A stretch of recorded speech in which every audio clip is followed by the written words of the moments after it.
Hello everyone, YCT polity series பார்த்துட்டு இருக்கோம் இல்லையா?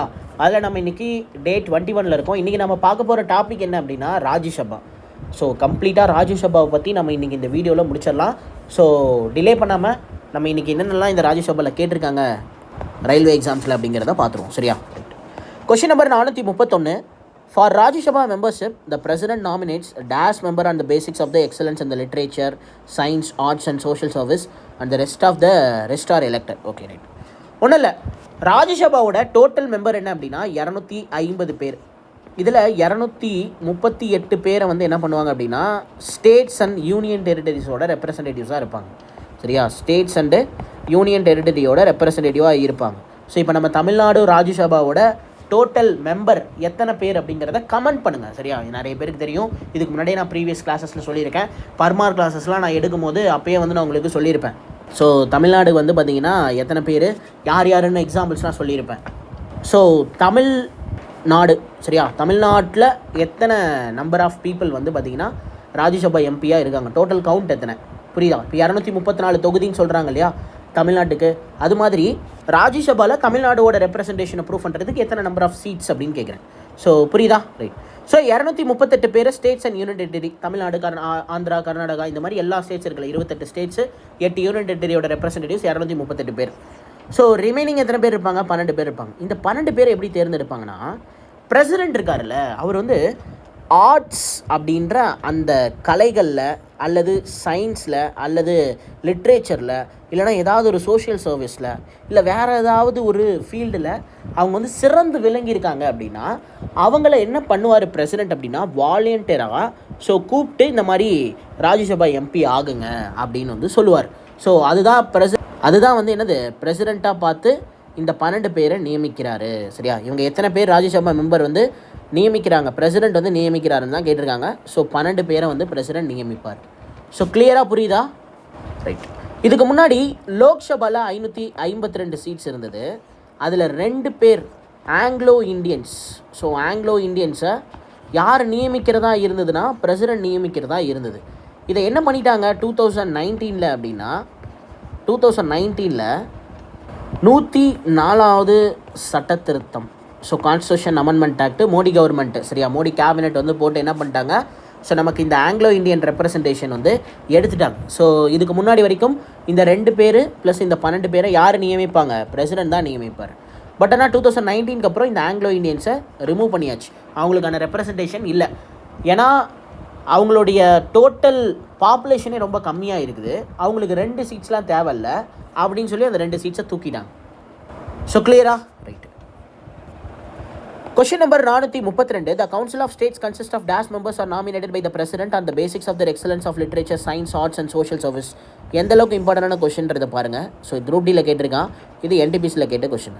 ஸோ 6வது மாதம், இது 9வது மாதம். அப்போ எந்த அளவுக்கு கொஷின் ரிப்பீட் ஆகுதுன்றதை பாருங்கள். ஸோ எத்தனை member? So 12 member. Question number 433. So the Rajya Sabha, how many members are nominated by the President of India? So 12 பேர். சரியா? Right. Question number 434. Which of the following statement about the Rajya Sabha is correct? So Rajya Sabha பற்றின following ஸ்டேட்மெண்ட்டில் எது correct அப்படின்னு வந்து கேட்டிருக்காங்க. Half of the members retired every year, கிடையாது. So அடுத்து என்ன கொடுத்துருக்காங்க, 1/3 members are retired every second year. So 1/3 member are retired every second year, இதுதான் கரெக்ட். ராஜ்யசபாவை பொறுத்த வரைக்கும், சரியா, நான் ஒரு ஃபேக்ட் சொல்கிறேன், அதை அப்படியே நோட் பண்ணிக்கோங்க. ராஜ்யசபாவை பொறுத்த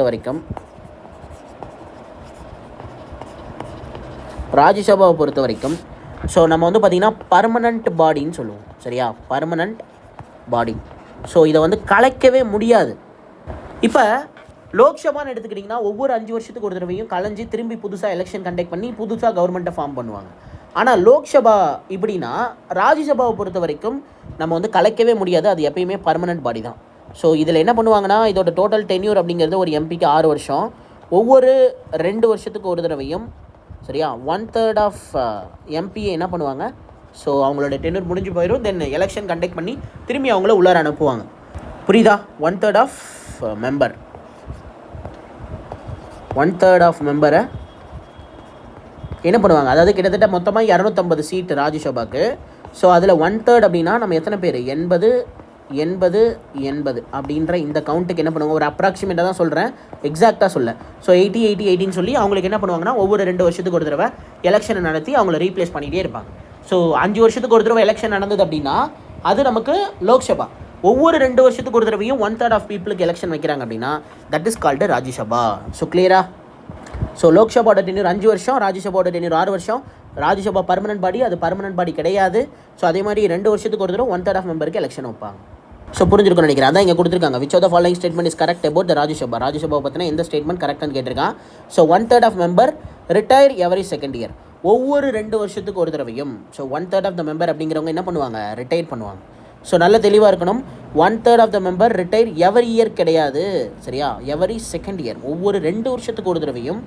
ஸோ 1/3 ஆஃப் மெம்பர் அப்படின்றவங்க ரிட்டையர் ஆவாங்க. ஸோ கிளியராக புரிஞ்சுக்கணும். Question number 435. The secretary general of the Rajya Sabha is appointed by the whom of the following. So இப்போது இந்த கொஸ்டினுக்கான ஆன்சரை பார்க்குறதுக்கு முன்னாடி நான் உங்களுக்கு ஒரு சின்ன ஐடியா கொடுக்குறேன், நீங்களே கண்டுபிடிச்சிடலாம். லோக்சபாவோட ஹெட் யார்? இப்போ லோக்சபா இருக்காங்க, சரியா? லோக்சபாவோட ஹெட் வந்து யாருன்னா ஸ்பீக்கர் தான், சரியா? அதே மாதிரி இப்போ ராஜ்யசபா இருக்குது, சரியா? ராஜ்யசபா இருக்குது. இதோட ஹெட் யாருன்னா சேர்மன் தான், சரியா? சேர்மன் தான் எல்லாத்தையும் வழி நடத்துவார். ஸோ லோக்சபாவை பொறுத்த வரைக்கும் ஸ்பீக்கரு, ராஜ்யசபாவை பொறுத்த வரைக்கும் சேர்மனு. ஸோ இப்போ இந்த ராஜ்யசபாவோட சேர்மன் அப்படிங்கிறவர் யாருன்னா வைஸ் பிரசிடென்ட் தான், சரியா? வைஸ் பிரசிடென்ட் தான் நமக்கு யாராக இருப்பார், இந்த சேர்மனாகவும் இருப்பார். இப்போ லோக்சபா சார்ந்து ஏதாவது கமிட்டி ஆரம்பிக்கிறாங்க அப்படின்னா அந்த கமிட்டியில் இருக்கக்கூடிய மெம்பர்ஸை எல்லாம் யார் நியமிப்பாங்க, இந்த ஸ்பீக்கர் தான் நியமிப்பார். இப்போ ஒன்றும் இல்லை, நீங்கள் வந்து ஒரு கிளாஸில் இருக்கீங்க, சரியா? நீங்கள் ஸ்கூல்லாம் படிச்சிருக்கும் போது இப்போ 10th ஸ்டாண்டர்ட்னு ஒரு கிளாஸ் இருக்குன்னா உங்களுக்கு கிளாஸ் டீச்சர்னு ஒருத்தங்க இருப்பாங்க. ஸோ அதுக்கு மேலே பிரின்சிபல்ஸ் இருப்பாங்க, இன்சார்ஜ் இருப்பாங்க, அதெல்லாம் வேறு கதை, சரியா? ஸோ அவங்கெல்லாம் வேறு. பட் இப்போது ஒரு கிளாஸுக்கு கிளாஸ் டீச்சர்னு ஒருத்தங்க இருப்பாங்க இல்லையா? ஸோ அந்த கிளாஸ் டீச்சர் தான் என்ன பண்ணுவாங்க, கிளாஸ் ரெப்ரசன்டேட்டிவை அவங்க தான் சூஸ் பண்ணுவாங்க. ஸோ புரியுதா என்ன சொல்கிறேன்னு? இப்போ கிளாஸில் ஒரு 50 பேர் இருக்கீங்கன்னா 50 பேரில் ஒருத்தரை கிளாஸ் ரெப்ரசன்டேட்டிவாக நியமிச்சிருவாங்கல்ல. ஸோ இப்போ அது மாதிரி தான் லோக்சபாவோட ஹெட் யார், ஸ்பீக்கரு. ராஜ்யசபாவோட ஹெட் யார், சேர்மனு. ஸோ இப்போ இந்த ஸ்பீக்கர் தான் என்ன பண்ணுவார்னா லோக்சபா சார்ந்த கமிட்டிஸ் எல்லாத்துக்குமே இவர் தான் வந்து சேர்மனை நியமிப்பார். இவர் தான் அந்த குழுவை ஃபார்ம் பண்ணுவார், யார் யார் இந்த டீமில் இருக்கணும் அப்படின்றத முடிவு பண்ணுவார். ராஜ்யசபாவுக்கும் அதே தான், சேர்மன் தான் முடிவு பண்ணுவார். ஒரு சில இடத்துல சேர்மன் டேரெக்டாக கொடுக்காம வைஸ் பிரசிடென்ட்னு கொடுத்துருவான், கன்ஃபியூஸ் ஆக வேணாம். சேர்மன் தான் வைஸ் பிரசிடென்ட் தான் சேர்மன். ஸோ தெளிவாக புரிஞ்சிருக்கும்னு நினைக்கிறேன். இப்போ இந்த கொஸ்டினுக்கு ஆன்சர் என்னன்றது தெரிஞ்சிருக்குமே. The secretary general of the Rajya Sabha is appointed by the whom of the following. ராஜ்யசபானா யார், சேர்மன்னா யார், வைஸ் பிரசிடென்ட். ஸோ இந்த இடத்துல வைஸ் பிரசிடென்ட் கொடுத்தாலும் சூஸ் பண்ணியிருக்கணும், அல்லது சேர்மன் ஆஃப் ராஜ்யசபான்னு கொடுத்திருந்தாலும் சூஸ் பண்ணியிருக்கணும். ஸோ புரிஞ்சிருக்கும்னு நினைக்கிறேன். ஸோ அடுத்த கொஸ்டின்குள்ளே போகிறதுக்கு முன்னாடி நம்மளோட மேக்ஸ் கிராஷ் கோர்ஸை பற்றி ஒரு சின்ன இன்ட்ரோ. ஸோ YCT பப்ளிகேஷனோட மேத்தமெட்டிக்ஸ் புக்கு கிட்டத்தட்ட 5500 ப்ரீவியஸ் இயர் கொஸ்டின் இந்த புக்கில் கவர் ஆகிருக்கு. ஸோ இதில் சும்மா 16,000 போட்டிருக்காங்க, அவ்வளோலாம் இல்லை. 5500 ப்ரீவியஸ் இயர் கொஸ்டின் இருக்குது.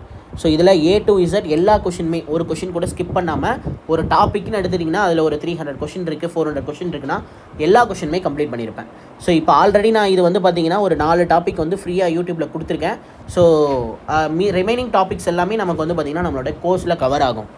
ஸோ நம்ம கோர்ஸ் எப்படி அக்சஸ் பண்ணுறது, ஸோ இதை பற்றின இன்ஃபர்மேஷன் எல்லாமே நான் டிஸ்கிரிப்ஷனில் லிங்க் கொடுக்குறேன், சரியா? ஸோ ஒரு வீடியோ இருக்கும், அந்த வீடியோ பார்த்து நீங்கள் வந்து தெரிஞ்சிக்கலாம். A to Z information about our course அப்படின்னு ஒரு வீடியோ இருக்கும், சரியா? ரைட். ஸோ ரொம்ப கஷ்டம்லாம் இல்லை. ப்ளே ஸ்டோர் போயிட்டு டார்கெட் ரயில்வேஸ்னு நம்ம ஆப்பை இன்ஸ்டால் பண்ணுங்கள். இன்ஸ்டால் பண்ணிட்டு பேசிக்கான ஃபீச்சரை கொடுங்க. ரொம்ப யூசர் ஃப்ரெண்ட்லியாக தான் இருக்கும். ஸோ உள்ளார வந்தீங்க அப்படின்னா பை நவுன் காட்டும், சரியா? கோர்ஸ் காட்டும். அதை கிளிக் பண்ணி கண்டென்ட்டில் டெமோ இருக்கும், டெமோ செக் பண்ணி பாருங்கள். நம்ம யூடியூப் பிளேலிஸ்ட்லேயே 4 வீடியோ ஃப்ரீயாக போட்டிருக்கேன் இல்லையா, அதையும் செக் பண்ணி பாருங்கள். ஸோ இதெல்லாம் செக் பண்ணி பார்த்துட்டு உங்களுக்கு பிடிச்சிருக்குன்னா நீங்கள் வாங்கிக்கலாம், சரியா? ஸோ பிடிஎஃபை பொறுத்த வரைக்கும் நம்ம வித் அனடேட் பிடிஎஃப்பும் வித்தவுட் அனடேட் பிடிஎஃப் ரெண்டுமே கொடுக்குறோம். கண்டென்ட் பைலிங்கோவில் தான் இருக்கும். ஸோ மொத்தம் 24 டாபிக், 28 டாப்பிக்கில் 4 டாபிக் கம்ப்ளீட்டாக ஃப்ரீயாக இருக்குது. ஸோ கோர்ஸோட ப்ரைஸை பொறுத்த வரைக்கும் 649 ரூபா, 3 இயர்ஸ் வேலிடிட்டி. ஸோ 49 ரூபா வெறும் PWBD கேண்டிடேட்ஸ்க்கு மட்டும். ஸோ இப்போ இந்த கோர்ஸ்லேயே நான் உங்களுக்கு இன்னும் எக்ஸ்ட்ரா என்ன பண்ணுவேன் அப்படின்னா, ரீசெண்டாக நடந்து முடிஞ்ச 2024 நடந்து முடிஞ்ச ALP டெக்னீஷியனு, தென் அதுக்கப்புறம் JEE இந்த எக்ஸாமில் நடந்ததில்ல, இதில் இருக்கக்கூடிய பெஸ்ட் கொஷின்ஸை நான் கொடுத்துருவேன். கஷ்டமான கொஷின்ஸாக இருக்கும் இல்லையா? ஸோ பெஸ்ட் 100, பெஸ்ட் 50 அந்த மாதிரி கொஷின்ஸ் இருக்கும். ஸோ அந்த பெஸ்ட் 100 கொஷின்ஸை என்ன பண்ணுவேன் அப்படின்னா உங்களுக்கு இந்த கோர்ஸ்லேயே ஆட் பண்ணிடுவேன். ஸோ இப்போ வரைக்கும் நான் ஆட் பண்ணலை. இன்னும் நான் ட்ரிக்னாமெண்ட்ரி அண்ட் ஜாமெண்ட்ரி முடிக்கணும். மெயினான மேட்ரி அது 2 இருக்குது. ஸோ ஒன்ஸ் நான் இந்த மந்த்துக்குள்ளே ட்ரிக்னாமெண்ட்ரி அண்ட் ஜாமெண்ட்ரி முடிச்சிட்டேன்னா அடுத்து நான் பெஸ்ட் கொஷின்ஸ் ஆட் பண்ண ஆரம்பிச்சிருவேன். ஸோ பெஸ்ட் கொஷின்ஸ் நான் ஆட் பண்ண ஆரம்பித்ததுக்கப்புறம் இந்த ப்ரைஸ் இருக்காது, சரியா? ஸோ 649 இருக்காது. ஸோ அதுக்கப்புறம் கண்டிப்பாக ப்ரைஸ் அப்படிங்கிறது இன்க்ரீஸ் ஆகும். ஸோ வேலிடிட்டி அதே வேலிடிட்டி தான், வேலிடிட்டிலாம் குறைக்கல, 3 இயர்ஸ் வேலிடிட்டி தான். பட் கண்டென்ட் ஆட் பண்ணுறதுனால நான் வந்து ப்ரைஸ் இன்க்ரீஸ் பண்ணுவேன். ஸோ இப்போ இன்க்ரீஸ் பண்ணலை, இந்த மந்த் 649 தான், 649 தான் இருக்கும் இந்த மந்த் ஃபுல்லாக. நான் பெஸ்ட் கொஷின் சீரியஸ் எப்போது ஆட் பண்ண ஆரம்பிக்கிறேனோ அப்போ வந்து ப்ரைஸ் அப்படிங்கிறது இன்க்ரீஸ் ஆகிரும். ஸோ புரிஞ்சிருக்கும்னு நினைக்கிறேன் இந்த கோர்ஸை பற்றின இன்ஃபர்மேஷன். தென் 45 டேஸில் எப்படி இந்த கோர்ஸை கம்ப்ளீட் பண்ணுறது அதுக்கும் நான் செப்பரேட்டாக ஒரு வீடியோ போட்டிருப்பேன். ஸோ அதோட வீடியோவை நான் டிஸ்கிரிப்ஷனில் கொடுக்குறேன், சரியா? இதோட அதில் வந்து பார்த்திங்கன்னா அந்த 45 டேஸ் ஷெடியூல் எப்படி டவுன்லோட் பண்ணுறது எல்லாமே நம்ம ஆப்பில் இருக்கும். ஸோ அந்த வீடியோவை நான் டிஸ்கிரிப்ஷனில் கொடுக்குறேன், அதை பார்த்தீங்கன்னா உங்களுக்கு எல்லாமே தெளிவாக புரிஞ்சிடும். சரி, ஓகே, நம்ம கொஷின்குள்ளார போகலாம். Question number 436, select the correct statement about the Rajya Sabha. Rajya Sabha பற்றின கரெக்ட் ஸ்டேட்மெண்ட் கேட்டிருக்காங்க, சரியா? So question number 436. சரி, என்ன கொடுத்துருக்கான்? A member who is selected for a full term இந்த Rajya Sabha serves a period for 4 years.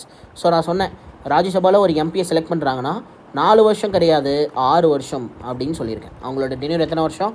6 வருஷம். லோக்சபா எம்பிக்கு வந்து 5 வருஷம். The president of India act as ex officio chairman of Rajya Sabha. ராஜ்யசபாவோட சேர்மன், அதாவது எக்ஸ் அஃபிஷியோ சேர்மன் அப்படிங்கிறது யார் அப்படின்னா பிரசிடென்ட் கிடையாது, வைஸ் பிரசிடென்ட், சரியா? யார்? Vice president. ஸோ அதே மாதிரி it is a lower house of the parliament and dissolves every 5 years அப்படின்னு கொடுத்துருக்கான். ஸோ இந்த பாயிண்ட் சத்தியமாக வந்து ஒர்க் ஆகாதுன்றது உங்களுக்கும் தெரியும், சரியா? ஸோ இது வந்து பார்த்திங்கன்னா லோயர் ஹவுஸ் கிடையாது, இது என்ன ஹவுஸு? அப்பர் ஹவுஸ், சரியா? இது லோயர் ஹவுஸ் கிடையாது. அதே மாதிரி இது 5 வருஷத்துக்கு ஒரு தடவை டிசால்வ் ஆகக்கூடிய அமைப்பும் கிடையாது. இது வந்து பார்த்திங்கன்னா 6 வருஷத்துக்கு ஒரு தடவை வந்து ஒரு எம்பியோட டென்யூர். பட் ஆனால் ஒவ்வொரு 2 வருஷத்துக்கு ஒரு தடவையும் 1/3 ஆஃப் பீப்புளை வந்து எலெக்ட் பண்ணிகிட்டே இருப்பாங்க. ஸோ இதுக்கு வந்து டெசல்யூஷன் அப்படிங்கிறதே கிடையாது. இது வந்து என்னது? ஒரு permanent body.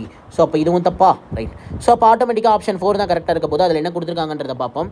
So it is called as upper house, as upper house. And it never dissolves, as permanent body அப்படின்றது தான் கொடுத்துருக்கான், சரியா? Permanent body. Question number 437. So when was the Council of the States Rajya Sabha was first constituted? So Council of States அப்படின்னாலும் ராஜ்யசபானாலும் ஒன்று தான். அப்போ அதே மாதிரி லோக்சபாக்கு ஏதாவது பேர் இருக்கா அப்படின்னு கேட்டால் இருக்குது. House of people, house of people. So இது வந்து பார்த்திங்கன்னா லோக்சபா அப்படிங்கிறது நமக்கு மக்களவை, அதான் ஹவுஸ் ஆஃப் பீப்புள்னு கொடுத்துருக்கான். இது மாநிலங்களவை, அதுதான் கவுன்சில் ஆஃப் ஸ்டேட்ஸ் அப்படின்னு வந்து கொடுத்துருக்காங்க. ஸோ ஸ்டேட் சம்மந்தமாக ஏதாவது ஒரு பில்லு பாஸ் பண்ணுறாங்க, இப்போ வந்து ஒரு ஸ்டேட்டை ஆல்ட்ரு பண்ணுறாங்கன்னு வச்சுக்கோங்க. இப்போ ஆந்திர பிரதேஷ் இருந்தது, ஆந்திர பிரதேஷில் தெலுங்கானாவை தனியாக 2014 பிரித்தாங்க. ஸோ அது சாதாரணமாக பிரிக்க முடியுமான்னு கேட்டால் முடியாது. ஏன் அப்படின்னா கவுன்சில் ஆஃப் ஸ்டேட்ஸோட அப்ரூவல் அப்படின்றது கிடைக்கணும் அந்த இடத்துல. அது கிடைச்சதுனா மட்டும்தான் என்ன பண்ண முடியும். அதுக்கு தான் வந்து பார்த்திங்கன்னா இந்த மாநிலங்களோட உரிமைகளை காக்கிறது தான் இந்த ராஜ்யசபாவோட வேலையே. ஸோ ராஜ்யசபாவில் பாஸ் பண்ணலை அப்படின்னா, பில்லு பாஸ் ஆகலை அப்படின்னா, ஸோ மெஜாரிட்டி ப்ரூஃப் பண்ணலை அப்படின்னா அந்த ஸ்டேட்டை 2 பிரிச்சிருக்க முடியாது. ஸோ பாஸ் பண்ணாங்க, ப்ரூஃப் பண்ணாங்க, அதனால தான் 2 பிரிக்க முடிஞ்சுது. ஸோ கிளியரா? ரைட்டு. ஸோ இப்போது 1951 52 வரைக்கும் எலெக்ஷன் நடந்தது, நான் போன கிளாஸில் சொன்னேன், சரியா? ஸோ அதுக்கப்புறம் என்ன பண்ணாங்க, 1952 தான் நமக்கு பார்லிமெண்ட்டை கூட்டினாங்க. ஸோ லோக்சபா கூட்டியிருப்பாங்க, தென் அதே மாதிரி ராஜ்யசபா கூட்டினாங்கன்னு சொன்னேன் இல்லையா? ரைட்டு. ஸோ இப்போ இதில் எக்ஸாக்டாக டேட் கேட்டிருக்கான். ஸோ டேட்டை பொறுத்த வரைக்கும் ஸோ நல்லா ஞாபகம் வச்சுக்கோங்க. ராஜ்யசபாவுக்கும் சொல்கிறேன், லோக்சபாவுக்கும் சொல்கிறேன். லோக்சபாவை பொறுத்த வரைக்கும், சரியா? ஸோ 17 ஏப்ரல் 1952 இது என்னது? லோக்சபாவோட ஃபார்மேஷன் டேட்டு. ஸோ ராஜ்யசபாவை பொறுத்த வரைக்கும் பார்த்தீங்கன்னா 3 ஏப்ரல் 1952. ஸோ கிளியரா? ஸோ அப்போ இங்கே கேட்டிருக்க கொஷின் என்னது? Rajya Sabha, council of states. So அப்போ அதுக்கான ஆன்சர் என்ன? 3 ஏப்ரல் 1952. இதே மாதிரி உங்களுக்கு லோக்சபாவுக்கும் கேட்பாங்க, அதனால தான் லோக்சபாவோட ஆன்சரும் கொடுத்துருக்கேன். ஸோ ராஜ்யசபா 3 ஏப்ரல், லோக்சபா அப்படிங்கிறது 17 ஏப்ரல். ஸோ புரிஞ்சுதா? 1951 1952 வரைக்கும் இந்த ஒரு வருஷம் கிட்டத்தட்ட உங்களுக்கு எலெக்ஷனே நடந்திருக்கும். ஸோ அதில் பிப்ரவரி மாதம் தான் எலெக்ஷன் முடியும். தென் அதோட ரிசல்ட் வந்து பார்த்தோன்னா நமக்கு ஏப்ரல் எண்டு, மார்ச் எண்டில் சொல்லியிருப்பாங்க. ஏப்ரல் 17 வந்து நமக்கு லோக்சபா ஃபார்ம் பண்ணியிருப்பாங்க, சரியா? Right. Question number 438. As of 2022 April what is the maximum strength of Rajya Sabha? So இது ஏப்ரல் 2022 எக்ஸாம் நடந்திருக்கு, அதனால் ஏப்ரல் 22ன்னு கேட்டிருக்கான், சரியா? 2022ன்னு கொடுத்துருக்கான். இப்போ ஏப்ரல் 2025 வந்துருச்சு. இன்றைக்கி டேட்லேயே நமக்கு மேக்ஸிமம் ஸ்ட்ரென்த் ஆஃப் ராஜ்யசபா அப்படிங்கிறது 250 தான். சரியா, அன்றைக்கி 250 தான், இன்றைக்கி 250 தான். ஸோ இப்போது டீலிமிட்டேஷன் அப்படின்னு சொல்லி ஒரு கருத்து முரண்பாடு ஒன்று போயிட்டு இருந்தது ஸ்டேட் கவர்மெண்ட்டுக்கும் சென்ட்ரல் கவர்மெண்ட்டுக்கும். நிறைய ஆடெல்லாம் கூட பார்த்துருப்பீங்க அந்த டைமில். ஸோ கேள்விப்பட்டிருக்கலாம். சரியா, நிறைய சான்சஸ் இருக்குது கேள்விப்பட்டிருக்கிறதுக்கு. அந்த டீலிமிட்டேஷன் அந்த கான்செப்ட் சரியா, அதுபடி இப்போ சென்ட்ரல் கவர்மெண்ட் அதை இம்ப்ளிமெண்ட் பண்ணாங்கன்னா தான் இந்த maximum strength of Rajya Sabha and Lok Sabha increase ஆகும். ஸோ அது இன்னும் பண்ணலை. மேபி அது 1 or 2 இயரில் பண்ணாங்கன்னா கரண்ட் அஃபேர்ஸில் அப்படியே டச்சில் இருந்துக்கிட்டே இருந்தீங்கன்னா அப்படியே அது என்னன்றதை தெரிஞ்சுக்கலாம். ஸோ இப்போ அது மாதிரி ஒரு சேஞ்ச் வரும்போது கண்டிப்பாக அதை எக்ஸாம்லேயும் கேட்பாங்க. ஸோ புரியுதா, இன்றைக்கி டேட்டில் நமக்கு 250 தான் இருக்குது, ராஜ்யசபா 250. ஸோ இது லோக்சபாவை பொறுத்த வரைக்கும் மேக்ஸிமம் ஸ்ட்ரென்த் அப்படிங்கிறது 550. சரியா, பட் ஆனால் 543 தான் இன்றைக்கி டேட்டில் கரண்ட்டாக அவ்வளோதான் இருக்காங்க. அதே மாதிரி ராஜ்யசபாவோட கரண்ட்டில் எத்தனை பேர் இருக்காங்க அப்படின்னா 245 பேர் தான் இருக்காங்க. 250 மேக்ஸிமம், பட் 245 பீப்புள் தான் இருக்காங்க. சரியா, ஸோ புரிஞ்சிருக்கும்னு நினைக்கிறேன். Question number 439, who is a chairman of Rajya Sabha? So as of 12th August 2020. So அப்போ இன்றைக்கி டேட்டில் யார் ராஜ்யசபாவாக இருக்காங்க, ராஜ்யசபாவோட சேர்மனாக இருக்காங்க அப்படின்றதையும் நம்ம தெரிஞ்சுக்கணும். ஸோ இது ஆஸ் ஆஃப் 2020 ஜெகதீப் தங்கர் தான். ஆல்ரெடி நான் சொல்லியிருப்பேன். ஸோ இன்றைக்கி டேட்லேயே யார் இருக்காங்க, நமக்கு வைஸ் பிரசிடெண்ட்டாக யார் இருக்காங்களோ அவங்க தான் நமக்கு வந்து சேர்மன் ஆஃப் ராஜ்யசபாவாக இருப்பாங்க. ஸோ வைஸ் பிரசிடெண்ட் யார், ஜெகதீப் தங்கர் தான். சரியா, ரொம்ப ரொம்ப இம்பார்ட்டன்ட். ஸோ நோட் பண்ணிக்கோங்க. சரியா, வைஸ் பிரசிடெண்ட் நம்ம யாருமே மோஸ்ட்லி பிரசிடெண்ட் தெரிஞ்சிருக்கோம் எல்லாருக்குமே, பட் ஆனால் வைஸ் பிரசிடெண்ட் நிறைய பேருக்கு தெரிஞ்சிருக்காது. ஸோ ஜெகதீப் தங்கர் தான், அவர் தான் நமக்கு ராஜ்யசபாவோட சேர்மனும். Question number 440, who is ex officio chairman of Rajya Sabha? ராஜ்யசபாவோட சேர்மன் அப்படிங்கிறது யார்? So vice president of India அப்படிங்கிறவர் தான். Question number 441, how many members are nominated by the president of India to the Rajya Sabha? So 12 members already நம்ம பார்த்துட்டோம். 12 பேரை வந்து president அப்படிங்கிறவர் arts, science, social service, so கலை மற்றும் இயக்கியம், ஸோ இந்த மாதிரியான ஃபீல்டில் எக்ஸலண்ட்டாக இருக்கக்கூடிய பர்சன்ஸ் என்ன பண்ணுவாங்க, பிரசிடெண்ட் அப்படிங்கிறவர் நமக்கு நாமினேட் பண்ணுவார். இந்த ஃபீல்டுக்கு, ஸோ ராஜ்யசபாவில் மெம்பர் ஆகிறதுக்கு. சரியா, arts, science, literature, social service and rest அப்படின்னா வேறு ஏதாவது ஒரு ஃபீல்டு, ஸ்போர்ட்ஸாக இருக்கலாம். ஸோ சச்சின் டெண்டுல்கர் அந்த மாதிரி. ஸோ கிளியரா. ஸோ அப்புறம் ஃபிலிமாக கூட இருக்கலாம். ஸோ ஃபிலிம் அப்படின்னா அமிதாப் பச்சன் கூட நாமினேட் பண்ணாங்கல்ல, ஸோ அது மாதிரி தான். ஸோ இளையராஜா இருக்கார்ல, அவரை கூட எம்பிக்கு நாமினேட் பண்ணாங்க. ஸோ அந்த மாதிரி ஆக்சுவலாக ஃபைனலாக நாமினேட் பண்ணுறது வேறு, அந்த சஜஷன் லிஸ்ட்டில் இவங்களாம் இருந்தாங்கன்னு சொல்கிறேன். சரியா, பட் ஆனால் அவங்க எம்பி ஆனாங்களா அப்படின்றது இல்லைல்ல. ஸோ பட் ஆனால் அவங்க வந்து அந்த லிஸ்ட்டில் இருந்தாங்க. சரியா, question number 442, 1/3 of the member of the Rajya Sabha retires every dash years அப்படின்னு வந்து கொடுத்துருக்காங்க. ஸோ அதான் எவரி 2 இயர், ஒவ்வொரு 2வது வருஷமும் 1/3 ஆஃப் மெம்பர் அப்படிங்கிறவங்க ரிட்டையர் ஆகிட்டே இருப்பாங்க. கொஸ்டின் நம்பர் 443, ஸோ என்ன கொடுத்துருக்காங்க இந்த கொஷனில், who was the first chairman of Rajya Sabha?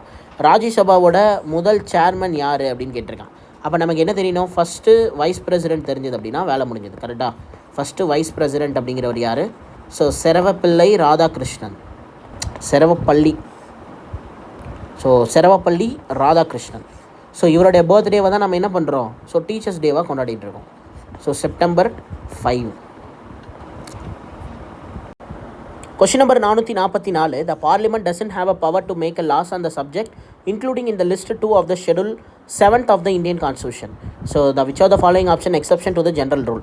So ஒன்றும் இல்லைங்க, ரொம்ப சிம்பிளான கொஷின் தான். மொத்தம் 12 ஷெடியூல் இருக்குது இல்லையா, அதில் 7வது ஷெடியூலில் வந்து என்ன மென்ஷன் பண்ணியிருப்பாங்க அப்படின்னா, இந்த சென்ட்ரல் கவர்மெண்ட்டுக்கு என்னென்ன அத்தாரிட்டிஸ்லாம் இருக்குது, ஸ்டேட் கவர்மெண்ட்டுக்கு என்னென்ன அத்தாரிட்டிஸ்லாம் இருக்குது, ஸோ எதுக்கெலாம் சட்டம் இயற்றலாம். ஸ்டேட் கவர்மெண்ட்டே வந்து இந்த சர்டைன் விஷயத்துலலாம் வந்து அவங்களே வந்து என்ன பண்ணிக்கலாம் அப்படின்னா சட்டம் இயற்றிக்கலாம்.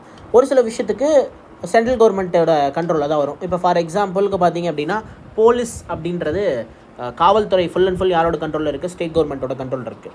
ஸோ அதே மாதிரி மேலே பார்த்தீங்க அப்படின்னா நமக்கு வந்து ஆர்மி ஃபுல் அண்ட் ஃபுல் யாரோட கண்ட்ரோலில் இருக்குது, ஸோ சென்ட்ரல் கவர்மெண்ட்டோட கண்ட்ரோலில் இருக்குது. ஸோ அது மாதிரி லிஸ்ட்டு கொடுத்துருப்பாங்க. லிஸ்ட்டு 1, 2, 3 மொத்தம் 3 லிஸ்ட்டு இருக்குது. அதில் state list, central list, state list, concurrent list. So இதில் லிஸ்ட்டு 2 அப்படிங்கிறது என்னது அப்படின்னா ஸ்டேட் லிஸ்ட்டை பற்றி மென்ஷன் பண்ணுறது. இந்த ஸ்டேட் லிஸ்ட்டில் இருக்கக்கூடிய அந்த விஷயங்கள்லாம் இருக்குல்ல, இப்போ போலீஸ் டிபார்ட்மெண்ட்டு, தென் அதுக்கப்புறம் வந்து பார்த்தோன்னா லேபரு, ஹெல்த்து, இந்த மாதிரி ஒரு சில விஷயங்கள்லாம் இருக்குது அப்படின்னா அது எல்லாமே பார்லிமெண்ட்டுக்கு வந்து எந்த ஒரு ரைட்ஸுமே கிடையாது. அவங்க வந்து உடனே வந்து இனிஷியேட் பண்ணி சேஞ்ச் பண்ணுறதுக்கு எந்த ரைட்ஸும் கிடையாது. பட் ஆனால் இதுக்கு ஒரு சில எக்ஸப்ஷன் இருக்குது. பார்லிமெண்ட் வந்து டேரெக்டாக பண்ண முடியாது. மேபி நான் சொல்கிறேன் இந்த 3 கண்டிஷன் நடந்தது அப்படின்னா ஸோ பார்லிமெண்ட் வந்து அந்த 7th ஷெடியூலில் இருக்கக்கூடிய லிஸ்ட் 2ல் கை வைக்க முடியும். ஸோ அதுதான் என்ன நீங்கள் கேட்டிருக்காங்க, இஃப் த எக்ஸப்ஷன், அதோட எக்ஸப்ஷன் என்ன ஸோ அப்படின்னு கேட்டிருக்காங்க. ஸோ அந்த 3 காரணத்தையும் நான் சொல்லிடுறேன். ராஜ்யசபா முன் வந்து ஒரு ரெசல்யூஷனை பாஸ் பண்ணி 2/3 மெஜாரிட்டி ப்ரூஃப் பண்ணி லோக்சபாவுக்கு அனுப்புகிறாங்க அப்படின்னா அப்போ வந்து கண்டிப்பாக நம்ம வந்து அந்த ரைட்ஸ் வந்து பார்லிமெண்ட்டுக்கு இருக்குது. 7th ஷெடியூல் அப்படிங்கிறது லிஸ்ட்டு 2 ஸ்டேட் கவர்மெண்ட்டு. அப்போ ஸ்டேட் லிஸ்ட்டில் இருக்கக்கூடிய ஒரு விஷயத்தை சேஞ்ச் பண்ணுறதுக்கு கவுன்சில் ஆஃப் ஸ்டேட்ஸ் ராஜ்யசபாலேருந்து ஒரு ரெசல்யூஷன் பாஸ் பண்ணுறாங்க அப்படின்னா ஸோ அப்போ அது வந்து சட்டமாக மாறுறதுக்கான வாய்ப்பு அப்படிங்கிறது இருக்குது. சரியா? அதுவும் சும்மா அனுப்பக்கூடாது. ரெசல்யூஷன் வந்து 2/3 மெஜாரிட்டி ப்ரூஃப் பண்ணி அனுப்பணும். எங்கே ராஜ்யசபா வந்து லோக்சபாக்கு அனுப்பணும். தென் லோக்சபா ஃபைனல் பண்ணிட்டாங்க அப்படின்னா அது பிரசிடென்ட் சைன் பண்ணிட்டா ஆக்டாக மாறிடும். ஸோ கிளியராக இது ஒரு கண்டிஷன். 2வது கண்டிஷன் என்ன அப்படின்னா நம்ம இந்தியா ஃபுல்லாக வந்து எமர்ஜென்சியில் இருக்குது, நேஷ்னல் எமர்ஜென்சியில் இருக்குது. ஸோ அதில் இந்த என்டையர் ஸ்டேட் கண்ட்ரோலுமே நமக்கு பிரசிடெண்ட்டோட கண்ட்ரோலில் இருக்கும்போது நம்ம வந்து சேஞ்ச் பண்ணிக்கலாம். சரியா? ஸோ அந்த லிஸ்ட்டு 2 வந்து ஏதாவது சேஞ்ச் பண்ணோம் அப்படின்னா அதை சேஞ்ச் பண்ணிக்க முடியும்.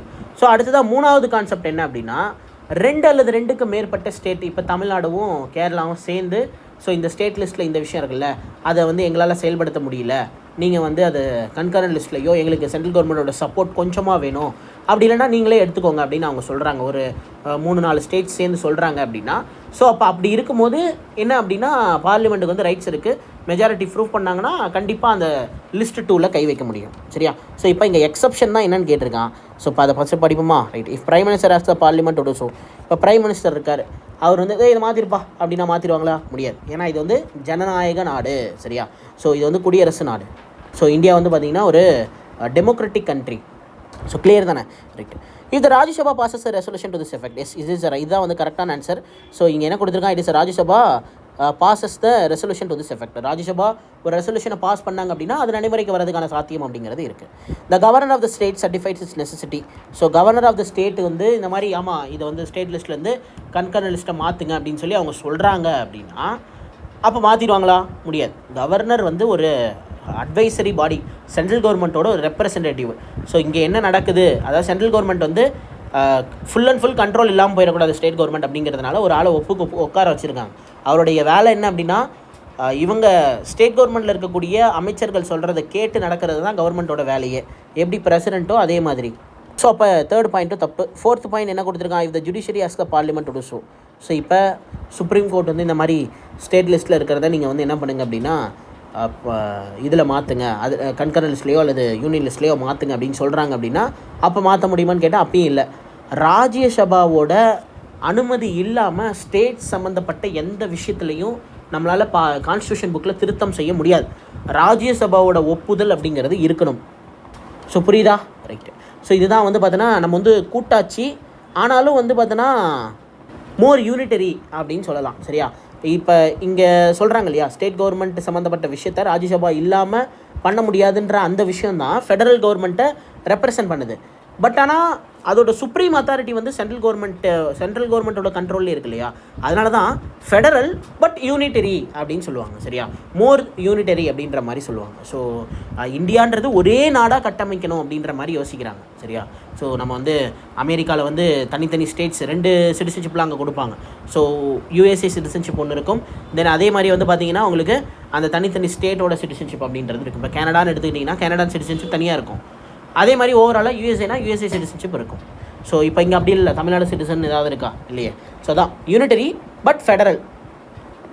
ஸோ புரிஞ்சிருக்கும்னு நினைக்கிறேன். Question number 445. After passing the money bill இந்த Lok Sabha Rajya Sabha can return the bill to the Lok Sabha within the maximum of the days. அதாவது ஒரு மணி பில் அப்படிங்கிறத லோக்சபா டிராஃப்ட் பண்ணிடுறாங்க. இதை ராஜ்யசபா வந்து பார்த்தீங்கன்னா அடுத்ததாக அவங்க மெஜாரிட்டி ப்ரூஃப் பண்ணணும். ஸோ அதிகபட்சமாக மணி பில்லை ராஜ்யசபானால் எவ்வளோ நாள் வந்து ஹோல்டு பண்ண முடியும் அப்படின்னா வெறும் 14 days தான். இதுவே நமக்கு சாதாரண மசோதாவாக இருக்குது, ஆர்டினரி பில்லாக இருந்தது அப்படின்னா ஒரு 6 மாதம் வரைக்கும் பார்த்திங்கன்னா அவங்களால இழுக்கடிக்க முடியும். ஸோ அப்புறம் பார்த்துக்கலாம், அப்புறம் தள்ளி போட்டுக்கலாம் அப்படின்ற மாதிரி அவங்களால ஒரு 6 மாதம் டிலே பண்ண முடியும். பட் ஆனால் மணி பில்லுக்கு 14 நாள் மட்டும்தான். Question number 446. How many days the Rajya Sabha can delay the finance bill passed by the Lok Sabha? So 14 நாள். சரியா? 14 days. Question number 447. With reference to the Rajya Sabha which of the following statement is correct? So the Rajya Sabha is never dissolved. Yes, இதுதான் கரெக்டான statement. Rajya Sabha அப்படிங்கிறது எப்பயுமே கலைக்க முடியாது. Rajya Sabha is a lower house of the parliament தப்பு. Directly elected த பாடி like Lok Sabha அப்படியும் இல்லை, இது இன்டெரக்ட்லி எலெக்டட் பாடி தான். ஸோ அடுத்த term of the Rajya Sabha is 6 years. So இதுவும் கரெக்டு தானே. ஸோ இந்த இடத்துல தப்பாக கொடுத்துருக்காங்க சரியா. ஸோ இங்கே 5 yearsனு ஒன்று கொடுத்துருக்கணும், இல்லைனா இது 2 ஆப்ஷனில் ஏதாவது ஒன்று வந்து எடுத்துருக்கணும். ஆக்சுவலி இந்த இடத்துல நெவர் வந்திருக்காதுன்னு நினைக்கிறேன். ராஜ்யசபா இஸ் டிசால்வ்டு அப்படின்னு கொடுத்துருந்தாங்கன்னா அப்போ இது தப்பு. So the time of the Rajya Sabha is 6 years அப்படின்றது கரெக்டாக இருந்திருக்கும். ஸோ இல்லை இங்கே நெவர் கொடுக்கல, நெவர் அப்படின்றது வந்திருக்கு, நெவர்னே வந்திருக்கு அப்படின்னா அப்போ இங்கே 6 yearsக்கு பதிலாக 5 years அப்படின்ற மாதிரி வந்திருக்கணும். ஸோ இப்போ இந்த கொஷினை பொறுத்த வரைக்கும் இந்த ரெண்டுமே ஆன்சர் வந்து கரெக்டு. ஸோ புரிஞ்சிருக்கும்னு நினைக்கிறேன். Question number 448, how many members R இந்த ராஜ்யசபா. ஸோ ராஜ்யசபாவில் மொத்தம் எத்தனை பேர் இருக்காங்க? 250 பேர். லோக்சபாவில் 550 பேர். ஸோ கரண்ட்டாக எத்தனை பேர் இருக்காங்க? ஸோ கரண்ட்டாக எத்தனை பேர் இருக்காங்கன்னு நான் முதலே சொன்னேன். ஸோ கரண்ட்டாக வந்து பார்த்தோன்னா 245 பேர் வந்து ராஜ்யசபாலையும், லோக்சபாவில் வந்து பார்த்தோன்னா 543 பேரும் இருக்காங்க. கொஸ்டின் நம்பர் 449, த குவாரம் ரெக்வயர்டு இந்த ராஜ்யசபா. ஸோ ஒன்றும் இல்லை, குவாரம் அப்படின்னா ஸோ டோட்டல் மெம்பர் இருக்காங்கல்ல. இப்போ லோக்சபானா நமக்கு வந்து பார்த்தோன்னா 550 பேர், ராஜ்யசபானா 250 பேர் சரியா. ஸோ இதில் குவாரம் அப்படின்னா 10%, மினிமம் அட்டண்டன்ஸ் பர்சன்டேஜ் வந்து இத்தனை பேர் இருக்கணும். ஸோ 250ல் 10% 25, 550ல் 10% 55. மினிமமாக ஒரு பார்லிமெண்ட்டில் ஒரு செஷனை நடத்தணும் அப்படின்னா இந்த குவாரம் வந்து இருக்கணும். அதாவது மினிமம் அட்டண்டன்ஸ் பர்சன்டேஜ் அப்படிங்கிறது இருக்கணும். 10% குவாரமோட மினிமம் பர்சன்டேஜ் எத்தனை? 10%. ஸோ அது வந்து 225 வந்து ராஜ்யசபா, 55 வந்து பார்த்தோன்னா லோக்சபா. ராஜ்யசபா லோக்சபா. ஸோ கிளியரா? ரைட். குவாரம் எத்தனை? 25. Question number 450, so upper house of the Indian parliaments. So lower house அப்படிங்கிறது லோக்சபா, அப்பர் ஹவுஸ் அப்படிங்கிறது என்னது? நமக்கு வந்து ராஜ்யசபா. ஸோ புரிஞ்சுதா? ரைட். ஸோ அடுத்த question number 451, which of the following is called the upper house of the parliament. So upper house of the parliament என்னது? Rajya Sabha. Question number 452, Rajya Sabha is also noun as so upper house of the parliament. Question number 453, the member of the Rajya Sabha is elected for the duration of 6 years. So இதே Lok Sabha member வந்து 5 வருஷம். Question number 454, the member of the Rajya Sabha are elected by. So Rajya Sabha மெம்பர்ஸை யார் elect பண்ணுவாங்க அப்படின்னு கேட்டிருக்காங்க. By the member of the legislative of the states சரியா. So சட்டமன்றங்களில் இருக்கக்கூடிய எம்எல்ஏஸ் தான் என்ன பண்ணுவாங்க? Member of the legislative assemblies. So அவங்க தான் வந்து என்ன பண்ணுவாங்க அப்படின்னா நமக்கு ராஜ்யசபாவோட மெம்பர்ஸ் அப்படிங்கிறவங்கள தேர்ந்தெடுப்பாங்க. ஸோ லோக்சபாவில் இருக்க மெம்பர்ஸ் கிடையாது. By the people of India, நம்ம டேரெக்டாக எலெக்ட் போடுறது எலெக்ஷன், அதாவது நம்ம டேரெக்டாக ஓட் போடுறது கிடையாது. By the member of the legislative council கிடையாது. லெஜிஸ்லேச்சர் அப்படின்னா சட்டமன்றம். ஸோ இந்த லெஜிஸ்லேட்டிவ் கவுன்சில் இந்த 6 ஸ்டேட்டில் இருக்குதுன்னு நான் கூட சொல்லியிருப்பேன். பை கேமரல் லெஜிஸ்லேச்சர் வந்து இன்றைக்கி டேட்டில் 6 ஸ்டேட்டில் தான் இருக்குது. அந்த 6 ஸ்டேட் என்னென்ன அப்படின்றதெல்லாம் சொல்லியிருப்பேன். ஸோ என்னென்ன ஸ்டேட் அப்படின்னா Karnataka, Andhra, Telangana, Maharashtra, Bihar and Uttar Pradesh. Question number 455, what is the tenure of the Rajya Sabha. ராஜ்யசபாவோட டென்யூர் என்ன? 6 வருஷம். கொஸ்டின் நம்பர் 456, ஸோ என்ன கொடுத்துருக்காங்க? The duration of the tenure of the Rajya Sabha MP 6 years. So 2 yearsன்னு போட்டுறாதீங்க, 6 வருஷம் அவங்களுடைய மொத்த டென்யூர். ஒவ்வொரு 2 வருஷத்துக்கு ஒரு தடவையும் 1/3 ஆஃப் எம்பிக்கு ராஜ்யசபாவில் எலெக்ஷன் வச்சுக்கிட்டே இருப்பாங்க. ஸோ அது மாதிரி ஒரு சைக்கிள் க்ரியேட் பண்ணியிருக்காங்க. Question number 457, what is the minimum age to get the membership of the Rajya Sabha. Rajya Sabha member ஆகிறதுக்கு நம்மளுடைய மினிமம் ஏஜ் அப்படிங்கிறது 30 வயசு ஆகிருக்கணும். லோக்சபா மெம்பர் ஆகிறதுக்கு நம்மளுடைய மினிமம் ஏஜ் அப்படிங்கிறது 25 வயசாக இருக்கணும். பிரசிடென்ட் ஆகிறதுக்கு நம்மளுடைய மினிமம் ஏஜ் அப்படிங்கிறது 35 வயசாக இருக்கணும். பிரசிடென்ட் மட்டும் இல்லை, பிரசிடென்ட், வைஸ் பிரசிடென்ட், கவர்னர் ஆகிறதுக்கு சொல்கிறேன். ஸோ அப்போ இங்கே ராஜ்யசபா தான் கேட்டிருக்காங்க. 25 30, ஸோ 30 years, ஸோ 30 years. இது வந்து பார்த்தோன்னா நமக்கு லோக்சபாவுக்கு ஆகிறதுக்கு, இது வந்து நமக்கு president. Question number 458, during the no conference motion against his own government. So during the no conference motion against his own government, the prime minister of India cannot participate in voting if he is. இப்போ நம்பிக்கை இல்லா தீர்மானம் அப்படிங்கிறது தான் வந்து no confidence moment அப்படின்னு வந்து சொல்லுவாங்க. இந்த நோ கான்ஃபிடன்ஸ் மூமெண்ட் அப்படிங்கிறவங்க அப்போசிஷன் பார்ட்டி ஆளுங்கட்சிக்கு எதிர்த்து அவங்க வந்து இந்த மாதிரி நோ கான்ஃபிடன்ஸ் மூமெண்ட் வந்து பாஸ் பண்ணுவாங்க. அதாவது என்ன அப்படின்னா, இப்போ மெஜாரிட்டி ப்ரூவ் பண்ணியிருப்பாங்க இல்லையா, 550 சீட் இருக்குன்னா அதில் மெஜாரிட்டி 280 ப்ளஸ் சீட்ஸ் வந்து யார் ஜெயிச்சிருக்காங்களோ அவங்க தான் வந்து ஆட்சி அமைக்க போகிறாங்க. ஸோ இது வந்து எதிர்க்கட்சிக்கு தெரியுது, இந்த மாதிரி ஏதோ ஒரு கூட்டணி கட்சிகள் 4-5 கட்சி சேர்ந்து வந்து ஒரு ஆட்சி அமைச்சிருக்காங்க அப்படின்னா, இப்போ எதிர்க்கட்சி பார்த்து அவங்களுக்குள்ள ஏதோ ஒரு முரண்பாடு இருக்கும்போது இந்த மாதிரி நோ கான்ஃபரன்ஸ் மோஷன் பாஸ் பண்ணாங்கன்னா, ஸோ அது என்னாகும், நம்பிக்கை இல்லா தீர்மானம் அப்படிங்கிறது வாக்கெடுக்கப்படும். அப்போ 280 மெஜாரிட்டி ப்ரூஃப் பண்ணலன்னு வச்சுக்குவேன். ஸோ ஆட்டோமேட்டிக்காக என்ன ஆயிரும் அப்படின்னா டிசொல்யூஷன் ஆயிரும். ஸோ ஆட்டோமேட்டிக்காக அந்த கேபினெட் அப்படிங்கிறது கலைஞ்சிரும். ஸோ அப்போ யார் மெஜாரிட்டி ப்ரூவ் பண்ணுறாங்களோ அவங்கள ஆட்சி அமைக்க சொல்லுவார் பிரசிடென்ட்டு. அவங்களாலையும் ப்ரூவ் பண்ண முடியல அப்படின்னா எலெக்ஷனுக்கு டேரெக்டாக போயிடுவாங்க. ஸோ கிளியரா? ரைட்டு. ஸோ இப்போ இங்கே என்ன கொடுத்துருக்காங்க, அதான் இப்போ இந்த நம்பிக்கையில்லா தீர்மானம் தப்ப பிரைம் மினிஸ்டர் அப்படிங்கிற ஒரு யாராக இருந்தால் ஓட்டு போட முடியாதுன்னு கேட்டிருக்காங்க. அவர் ராஜ்யசபாவோட எம்பியாக இருந்தார். இந்திரா காந்தி வந்து ராஜ்யசபா எம்பி தான், சரியா? அப்போ அது மாதிரி ராஜ்யசபா எம்பியாக இருந்தாங்க அப்படின்னா ஸோ அவங்க வந்து என்ன பண்ண முடியாது, ஓட் அப்படிங்கிறத போட முடியாது. ராஜ்யசபா மெம்பராக இருந்தாங்கன்னா அவங்களால ஓட் போட முடியாது. ஸோ புரிஞ்சுதா? Question number 459. The Prime Minister of India cannot participate in the voting on the motion of the no confidence movement against his own government if he is a member of the Rajya Sabha. So Rajya Sabha மெம்பராக இருக்கும்போது அவரால் போட முடியாது. Question number 460. Who is responsible for the creation of All India Services? So All India Servicesனால் என்னது? IPS, IAS, IFS. So இதுதான் all India services. So இதில் ஏதாவது ஒரு க்ரியேஷன் புதுசாக ஏதாவது க்ரியேட் பண்ணுறாங்க, இப்போ IPS, IAS, IFS மாதிரி வேறு ஏதாவது ஒரு போஸ்டிங் ஒன்று க்ரியேட் பண்ணுறாங்க அப்படின்னா அதுக்கு யார் ரெஸ்பான்சிபிள் அப்படின்னா ராஜ்யசபா தான். ஸோ ராஜ்யசபாவோட தலையீடுகள் இல்லாமல் ஆல் இண்டியா சர்வீசஸில் எந்த ஒரு செயலுமே செய்ய முடியாது. ஏன் ஆல் இண்டியா சர்வீசஸ்ன்னு சொல்கிறீங்க? இப்போ ஆல் இண்டியா சர்வீசஸில் செலக்ட் ஆகக்கூடிய IAS, IPS, IFS ஆஃபீஸர்ஸ்லாம் ஸோ சென்ட்ரல் கவர்மெண்ட் தான் ரெக்ரூட்மெண்ட் பண்ணுறாங்க. ஆனால் ஸ்டேட் கவர்மெண்ட், ஒவ்வொரு ஸ்டேட் கவர்மெண்ட்லேயும் டிஸ்ட்ரிக்ட் கலெக்டராகவோ அல்லது டிஸ்ட்ரிக்ட் டிஐஜியாவோ ஸோ இந்த மாதிரி கமிஷனராகவோ தான் போஸ்டிங்கில் இருக்காங்க. ஸோ புரியுதா உங்களுக்கு நான் என்ன சொல்கிறேன்னு? இப்போ எப்படி சென்ட்ரல் கவர்மெண்ட்டோட டைரக்ட் ரெப்ரசன்டேட்டிவ்ஸ் கவர்னராக இருக்காரோ அதே மாதிரி சென்ட்ரல் கவர்மெண்ட்லேருந்து IAS அண்ட் IPS ஆஃபீஸர்ஸை இந்த சின்ன சின்னதாக பிரிச்சிருக்க டிஸ்ட்ரிக்ஸை நிர்வாகம் பண்ணுறதுக்காக வச்சுருக்காங்க, சரியா? ஸோ அந்த மாதிரி ஆல் இண்டியா சர்வீசஸ் இதில் வந்து ஸ்டேட் இன்வால்மெண்ட் இருக்கிறதுனால ஸோ இந்த ஆல் இண்டியா சர்வீசஸில் ஏதாவது சேஞ்சஸ் பண்ணோம் அப்படின்னா ஸ்டேட் கவர்மெண்ட்டை கேட்காம எதுவும் பண்ண முடியாது. ஸோ அதாவது ஸ்டேட்டை கேட்காம எதுவும் பண்ண முடியாது. அப்போ ஸ்டேட்னால யார்? கவுன்சில் ஆஃப் ஸ்டேட்ஸ், அதாவது ஸ்டேட்ஸோட அமைப்பு. ஸோ அந்த மாநிலங்களவை அதோட முடிவு இல்லாமல் எதுவுமே பண்ண முடியாது. ஸோ அதுதான் ராஜ்யசபா அப்படின்னு வந்து சொல்கிறாங்க, சரியா? Question number 461. The current strength of the Rajya Sabha is 250. So இப்போ இப்படி தான் தப்பு பண்ணிடக்கூடாது, சரியா? So current strength of the ராஜ்யசபான்னு கேட்டிருக்காங்க. ஸோ இப்போ 245 இஸ் ரைட் ஆன்சர். ஸோ கிளியரா? 215 டக்குன்னு பார்த்தோன்னா போட்டுறக்கூடாது. 245 is right answer. Question number 462. The maximum permissible number of the member of the Rajya Sabha. So ஒன்றும் இல்லை, ராஜ்யசபாவில் அதிகபட்ச நம்பர் எத்தனை பேர் இருக்க முடியும்னு கேட்குறாங்க. 250 பேர். ஸோ புரியுதா? ஓகே, ராஜ்யசபா கம்ப்ளீட் பண்ணியாச்சு. ஸோ அடுத்த வீடியோவில் நம்ம லோக்சபா அப்படிங்கிறத பார்ப்போம். லோக்சபா முடித்த உடனே நான் வந்து என் சைடில் இன்னும் PDF அப்லோட் பண்ணாமல் வச்சுருக்கேன்ல, ஒரு 200 கொஷின் பக்கமாக இன்னும் அப்லோட் பண்ணாமல் வச்சுருப்பேன். அது எல்லாமே ஒட்டுக்காக கம்பைல் பண்ணி நான் வந்து PDF-ஐ அப்லோட் பண்ணிடுறேன், சரியா? டெலகிராம் சேனலில் அப்லோட் பண்ணிடுறேன். ஸோ தேவை அப்படின்னா நீங்கள் டெலகிராம் சேனலில் ஜாயின் பண்ணிக்கோங்க. அதோட லிங்க் அப்படிங்கிறத நான் வந்து டிஸ்கிரிப்ஷனில் கொடுக்குறேன். So thank you.